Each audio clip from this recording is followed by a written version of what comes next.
ginnaaw bu ñu leen nuyee mbokk yi rafetlu seen ànd ak télévision Time4 Africa dal leen jàmm ci xibaar yi lu ñu fi nar a waxtaane bokk na ci campagne électorale ak candidat yi nga xamante ne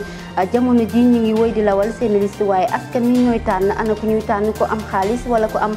programme bu wis nag di ngeen dégg tontu sénégalais fii ci journal bi tiit ak jaaxle jeex na ca transporteur ya nekkee woon ca Mbuuru ginnaaw bi nga xamante ne maire bu Malicounda di Maguette Sène daan inauguré ni ki démb gare routière bu yes bi nga xamante ne moom la doon tabax lu boobee gare routière duppee na la ñu tolloo ko benn milliard ci suñu koppar ñu gis nag jamono ji ñu bëri ci xale jigéen ñi am doom nag nangootuñ boot seen doom ci ginnaaw rek dañu daal di jël li nga xamante rek mooy boot ci kanam ñu gën ko xam ci kangourou li ni mel nag ñu bëri ci askan wi ñaawlu ko rek di laaj ndaw ñu du delluwaate ci limaam yi doon def xibaaru bitim réew ak xibaaru tàggat yaram mooy ndar képpe yi la jotaayu xibaar léegi-léegi yaatal di leen jaajëfal bu baax a baax mbokk yi di leen dalal fii ci télévision Time4 Africa xibaar yi ñu dooree ko ak li nga xamante rek mooy campagne électorale yi ak fitna bi nga xam ne nemmeeku nañ ko ci niki démb ca Grand Dakar nag wëññi nañu toll juróom-ñaari nit ñu am ay gaañu-gaañu ñetti woto yoo xamante rek dañ ko daal di yàqate mu bokkoon ci cortège ki nga xam ne rek mooy maire sortant di Jean Baptiste Diouf moom moomee sax dafa ñaawlu mbir mi bu baax a baax ca Médina police dafa mujjee daal di jël rek sànni ay lacrymogène ngir mun a arrêter violence loolee amoon diggante ñi di coalition benn bokk yaakaar ak ñi di yeewu askan wi ba tey rek dañuy desandi ci wàllum élection locale Pape Diop nekkoon maire ba woon bu Ndakaaru tëggaat na ndëndam ngi jëlaat lii di maire bu Ndakaaru ren ji nag programme bi daanaka daf ko jaglele jigéen ñi rek ne dina leen jàppale rawatina tontine yi nga xamante ne moom la ñuy def nee na rek dina leen ci dimbale ci wàllum crédit ñu déglu ko. man jigéen ñi dafa am lu ma jàng ci yéen xam nga natt yi ngeen di def par dimanche seen léget yi dama ci jaar ba théoriser ci benn concept muy l'économie solidaire sociale et solidaire parce que da ngeen ciy jaar dimbalante ci loolu nag ci biir léget yooyu ci laa bëgg a ñëw ak crédit municipal jàppale ñi yor léget yi ba ñu mën a am seen yëfi bopp. mi ngoog mu nekk kàddu yu duppee ci ki nga xam ne rek mooy Pape Diop ñu wax ci beneen candidat di Ousmane Sonko xëccoo mairie bu Ziguinchor ginnaaw jàmmaloo bi am niki démb ca Grand Dakar yëkkati ne ay kàddu nag di ñaax ay ñoñam rek ñu wàññi li nga xam ne rek mooy xeex bi xuloo bi ci noonu sax mi ngi xam ne bu fekkente ne état ñi féete ci état bi dañuy continuer di leen di attaqué ñoom itamit rek dañuy sóobiwaat ci violence bi ci noonu moom it mi ngi xam ne rek ni du ma sa sañal li nga xam ne mooy charte de la non violence ñu déglu ko. dama leen de kuy woote jàmm ñoo la ci jiitu ndax àdduna du dox ba ngeen dégg ni Yewwi Askan Wi song na loolu du musa am àdduna du dox ba ngeen dégg ni ñun dem nañu song te pourtant ñun xam nañ ni ñii ñun ñoo leen mën fuuf parce que la jeunesse est avec nous duñu sax seen morom ñoom sooy def sa caravane nee naa waxuma fii de à travers tout le Sénégal foo romb gis seeni nit waaye booy romb ci caravane seeni nit ñooy fàq ñëw di la tàccu parce que 2000 yi ñuy joxe moo tax nit ñi di dem foofu kon su dee jaay violence rek ñoom xam nañ ni mënuñ ñu waaye àdduna du dox ba ñu njëkk a songu li ma leen waxoon keroog nag ci meeting d'investiture Barthélémy Dias bi fële laay waxaat man duma wax kenn demal toog di xoole ñu lay duma ku leen dóor fayul leen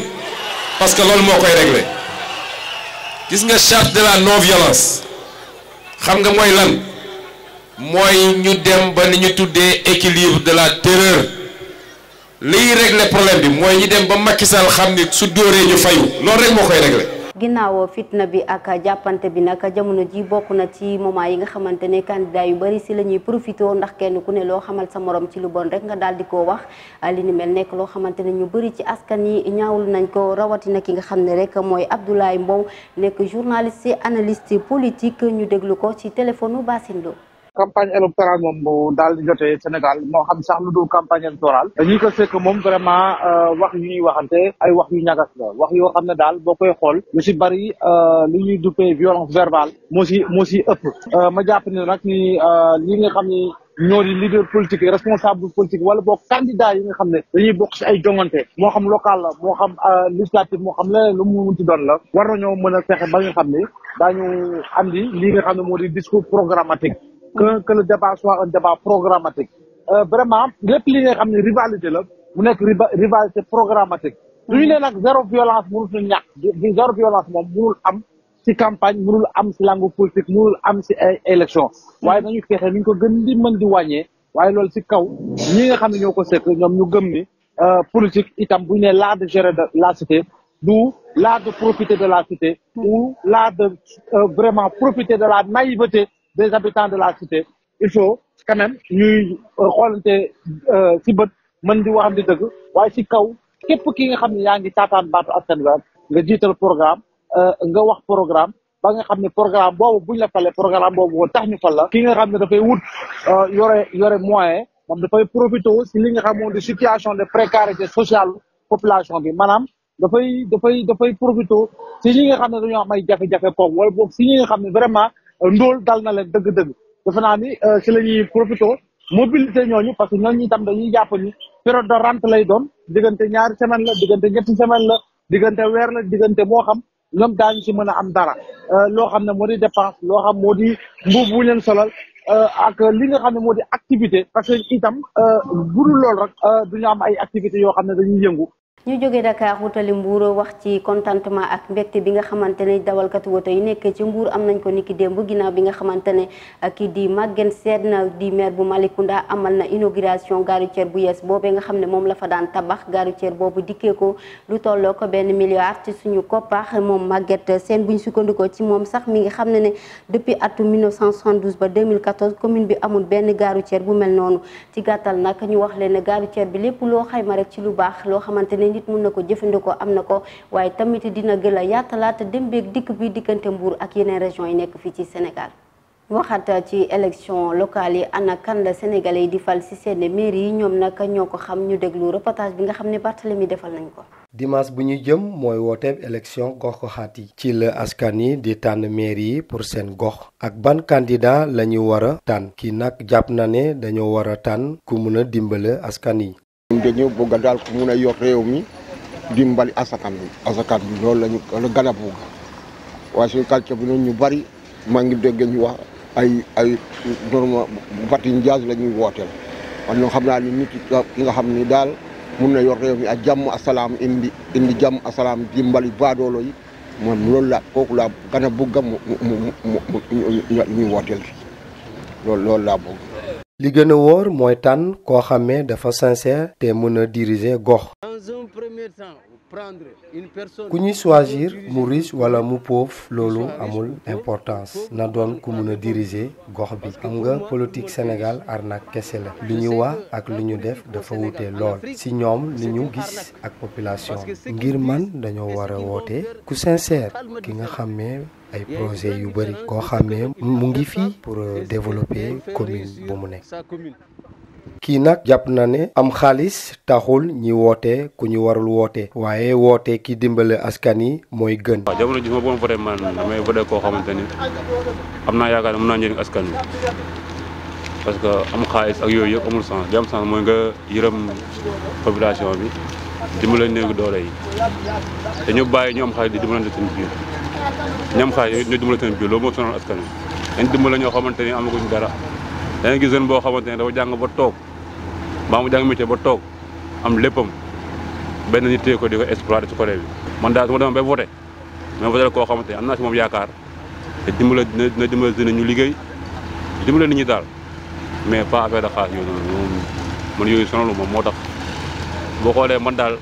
yooyu daal laa visé daal dimbale nit ñi daal laa visé man mais fi ma nekk nii sax man loolu rek man sama xalaat. ku nekk mën na doon candidat waaye du ko am xaalis wala bokk ko amul la ñu war a woote li askan wi soxla mooy tànn candidat pour seen gox koo xamee mën na yor réew mi te tamit dina dimbale askan yi wala dina indi développement gox bu mu nekk. jërëjëf Barthélémy Koli dañuy desandi ba tey rek ci wàllum vote élection locale yi sénégalais yi nee nañ pare nañ waaye am na ñoo xamante ne rek ñi ngi ñaaxaat askan wi ñi nga xam ne jëliwuñu seeni carte ñu daal di ko dem jëli ñu déglu micro trottoir bi ñu Ousmane ñaa defaral. incha allah pare nañ pour voter parce que vraiment on veut le changement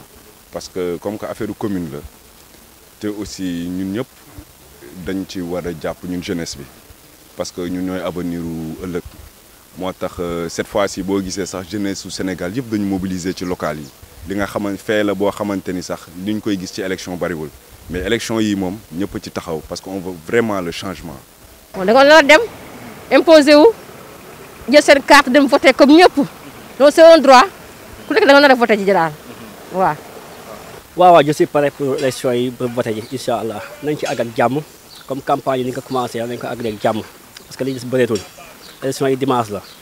li ma ñaan dimanche nañ ko voté ci jàmm kenn ku nekk nag nga gëm yàlla bu ñu gënee kenn nan dañoo sàcc fii nangam non nit day gëm yàlla booy bëree ñu daan la gëm yàlla nga am kenn bu jëwaat loolu laa gis. c'est normal en fait élection lu war la ci réew n'est-ce pas day apaiser réew ay jongante la n'est-ce pas ki ñu gën a wóolu ñu confier ko. incha am naa candidat ba pare di ko ñaanal victoire incha allah. dëkk bi doxul fekk xëy na boo déposé woon boobu sax mu doxoon waaw. non incha allah dimanche moom par exemple voté ji teel a voté ñëw ndekki dafa sama añ toog xaalis saa ci jàmm ku gañe nag ma ñaan la mu jigle ci jàmm. bien sûr loolu kay du jar sax wax loolu kay foog ñu voté incha allah bu fekkee ne parce que dañuy xool rek nag bu fekkee ne candidat yi kenn wóolu nga ci kenn alors nga voteel ko. voilà loolu aussi sax d'ailleurs ñu ngi wax askan bi pour ñu gën a bàyyi xel parce que en général élection locale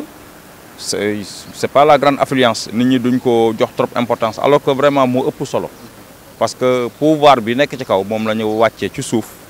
maanaam jox ko askan bi pour askan bi téyel ko seen bopp loolu aussi am na solo. fanweer ak juróom moom mooy lim bi nga xamante ne moom la police tegoon loxo ci li nga xamante ne moo soxal centre de redressement bu Serigne Modou Kara ñoom ñooñu nag jox nañ leen li nga xam ne rek mooy liberté provisoire ñu leen di fàttali nag ñu ngi leen tegoon loxo ci ginnaaw bi nga xamante ne dañoo daal di publier woon ay vidéo yoo xam ne dañ ci daan maltraité ay nit ci atum 2020 ñaari at ginnaaw bañ leen tegoo loxo nag daan na leen jox liberté provisoire waaye tamit ba tey ji yoon da leen di teg loxo da leen di surveiller ci lépp loo xamante rek dañ koy def fii ci Sénégal. ñu wax ci wàllum yoon nag audience yi nga xamante ne waroon nañ ko amal niki suba àjjuma yëm moo ko ñaar fukki fan ak benn ci weeru janvier atum 2022 dañ ko daal di ajandi ba àjjuma bi di ñëwaat yëm moo ko ñaar fukki fan ak juróom-ñett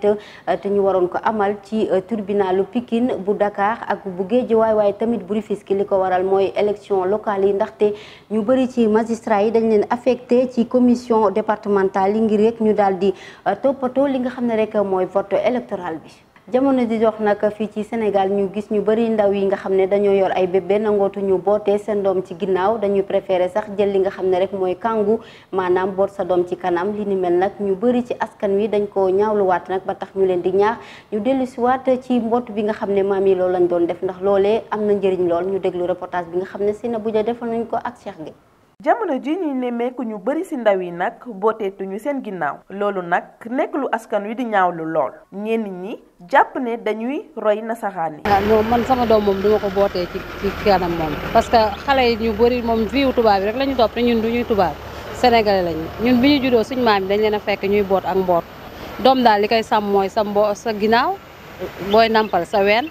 loolu mooy daal xale bi gën a am xel daal doom daal ci ginnaaw ndeyam lay sàmmoo li ma ci mën a wax moom. merci bari ma lu may wax ci télé mais moom xale daal ci ginnaaw ndeyam lay sàmmoo. bu ñu sukkandikoo ci kilifa bi nee na dañu war a dellu ci mbootum ginnaaw ni ko suñu maam yi daan defee ndaxte loolu mooy suñu aada.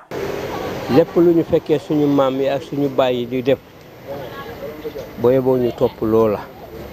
bu ñu topp loola bu ñu toppee leneen lu dul lu ñu fekkee suñu maam yi ak suñu baay yi di def. booba du ñu mën a xam loo xam ne du ñu am mukk loo xam ne moo ëpp li ñu fekkee suñu maam yi di def loolu rek laa ci mën a xam lu kii nañ jéem a ñaan yàlla mu saxal ñu ci yoon bi nga xam ne moom la ñu fekkee suñu maam yi ak suñu baay yi ñun itam ñu nekk ci yoon boobu ba bés bu ñu dee. waajur bu jigéen bi moom jàpp ne boot ci ginnaaw day aar xale yi te day gën a yokk cofeel ci diggante yaay ak doom. boot yaay non seulement dafay dëgëral doom bi mais ginnaaw yaay dafay aar xale waaw mais xale yi léegi li ñu xewle ni kangourou la xaw ma loolu wax dëgg yàlla ñun xamuñu ko woon ñun suñu doom yi dañ leen boot suñu ginnaaw mais dafa am lu muy def boot sa doom si ginnaaw da ngay protéger sa doom kantaak di ko boot si kanam moom bul xam daal moom moo tax gisoo léegi génération bi xale yi duñu wér duñu gaaw a dox affaire yooyu noonu duñu am dëgër bi ñu waroon dëgër duñ ko dëgër daal gis nga loolu mooy différence boot ginnaaw bi ak boot kanam bi. fii ci Sénégal xale jigéen yi nangootuñu bootee ginnaaw te moonte de bootee sa doom ci ginnaaw daf koy sàmm aar ko ci bépp musiba te yi tamit xale yi day am yërmande ci yaayam. Seynabou Dia ñu koy jaajëfal ñu wax ci xibaaru bitim réew ak ki nga xam ne rek mooy Ousmane Niang ca Libéria lu tolloo ko 26 doomu aadama ñoo fa ñàkk seen bakkan ci dajaloo bi fa amoon ca Monrovia Côte d'Ivoire ki nga xam ne mooy Simone Gbagbo nekkoon soxna ci ancien président kii di Laurent Gbagbo moom nag dafa bëgg daal di bokk ci participation li nga xam ne rek mooy dialogue politique États-Unis la ñuy dem ki nga xam ne rek mooy président ba di Joe Biden nag ñi di Sénat dañ ko nangul projet électoral bi nga xamante ne moom la fa bëggoon a samp ñu déglu leeral ak Ousmane Niang. xibaaru bitim réew yi dañu koy doore ak fële sa États-Unis kii di Joe Biden daan na moon a amal benn projet de réforme électorale maanaam ay coppite bi la coppite nag Sénat bi dañ ne ko du ci dal réforme bi nag ñi ci taxawoon du ci dox mën nañ ko xayma ci fukki état ak juróom ñoo xam ne ay conservateur la ñoom ñi leen nag ñu jàpp ne li ko taxoon a jug mooy gën a organiser lépp loo xam ne dafa jëm ci ay élection fa réew ma mu waroo lool nag ak li yenn ONG yi jàpp ñu gis ne disposition yi jëm ci réforme électorale yi tëddeewul njaaxaandaay day indi ay gàllankoor ci ñi war a voté rawatina nag afro américain yi loole nag ñu jàpp ne day indi xaaji ak seen te Joe Biden bi muy falu daa diggee woon ne day nekk président américain yépp gannaaw wa États-Unis nag dañu wutali Libéria foofe nag dañoo xëyee tiis wu métti lu ci tollook 20 doomu aadama ak juróom-ñeent ñoo ñàkk seen bakkan ci benn mouvement bu bari woon mbooloo ca Monrovia mbooloo moomee nag li leen dajale woon mi ngi jëm ci wàllum diine sunu sukkandikoo ci benn correspondant bu AFP xabaar bi le sax Mose Kat di porte-parole bu police ba dëggal na nu mel ne ñoom ñi la ñëpp dañoo ñàkk seen bakkan gannaaw Libéria nag ñu wutali directement Côte d'Ivoire wax ci Simone Gbagbo nga xam ne moo nekkoon soxna su Laurent Gbagbo moom mi leen nag dafa jàppoon na dañ ko isolé politiquement ci wàllum politique foofe ci réew ma nag dañoo daje woon ngir def li nga xam ne mooy dialogue politique nga xam ne dana mën a lëkkale ñëpp bépp parti boo xam ne dafa nekk ngir association civile ak politique ak ñi nga xam ne ñoo ŋànk wàllum diine ci réew ma ngir lu mën a jëmale kanam réew ma Simone Gbagbo sax moom dafa amoon ay jafe-jafe moom ak jëkkëram ci wàllum yoon ba mu doon demander sax divorce gannaaw bu ñu ko admis jafe-jafe yi nga xam ne da ko amoon ak Laurent Gbagbo dafa tegandi woon lépp lu jëm ci wàllum politique ngir rejoindre parti bi nga xam ne moom la ñuy tuddee PPACI moom nag mu jàpp ne jafe-jafe yi yëpp mu dund lenn rek moo ko ci mën a génnee mooy mu ber langu boppam ba nga xam ne du bokk ci benn parti politique moo tax nag mu daal di créer benn mouvement boo xamante ni mi ngi ko duppee mouvement des générations capables mi ngi ko créer nag ci septembre bi ñu génn laaj bi samp kay mooy Simone Gbagbo est-ce que dina yomb ci moom gannaaw bu mu jàppoo ne léegi warutul bootu ci benn parti politique. jërëjëf Ousmane Niang tàggat yaram ñu dooree ko ak Coupe d'Afrique des Nations ñetteelu affiche 8e de finale Sénégal war a dajal ak Cap-Vert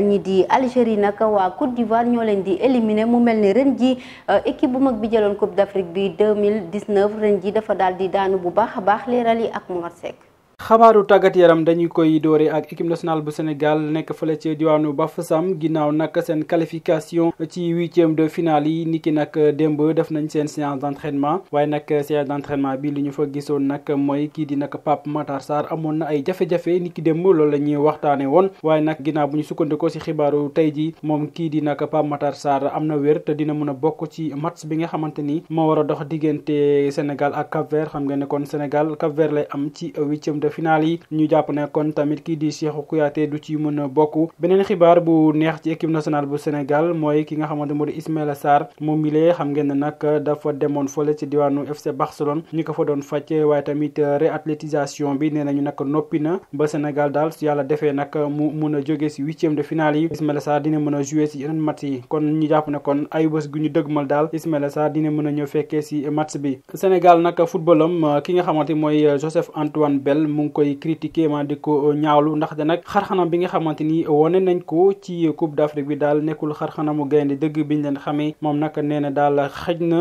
Covid 19 bi laal na équipe bi waaye nag football bi moom bu ñu xoolee ba xool football bi Sénégal di football nekkul footballam donc am na lu ñu si war a jooyantiwaat bu baax a baax loolee nag mooy kaddu yi ki nga xamante mooy Joseph Antoine Bell nee nag Sénégal war nañ jooyantiwaat bu baax a baax seen football. Coupe d'Afrique bi la ñu desandi ba tey am na ay affiche huitième de finale yu ñuy xam ba noppi nag ginnaaw Sénégal bi nga xamante ni dina tase ak équipe bi di Cap-Vert jàpp nañ itamit ne kii di Gabon dina tase ak Burkina Faso waaye tamit Malawi di tase ak équipe bi nga xamante ni moom moo di Maroc ci fàttali tamit Gambie ñoom tamit qualifié nañ ba noppi sunu mbokk yooyu ñoom nag qualifié nañ ndaxte nag ginnaaw ndam li nga xamante ni Nigéria am na ko démb nag ci kaw équipe bi nga xamante ni moom moo di Guinée-Bissau moo tax nag Gambien yi ñoom daañu am ñeenti poñ bokk si ñeenti troisième yu nga xamante ni daañu dem ci huitième de finale yi beneen équipe bi nga xamante ni nag moo surprendre ñëpp bett ñëpp mooy Guinée équatoriale moom mi le qualifié na ginnaaw nag bi mu dóore équipe bi nga xamante ni moom moo di nag Sierra Leone benn bal ci dara waaye nag poule boobee ki nga xamante ni moom moo di Algérie moom nag moo bett ñëpp Algérie ginnaaw nag bi mu éliminé sax déjà moom Côte d'Ivoire moo ko dóor ñetti bal ci benn mu nekk défaite boo xamante ni daal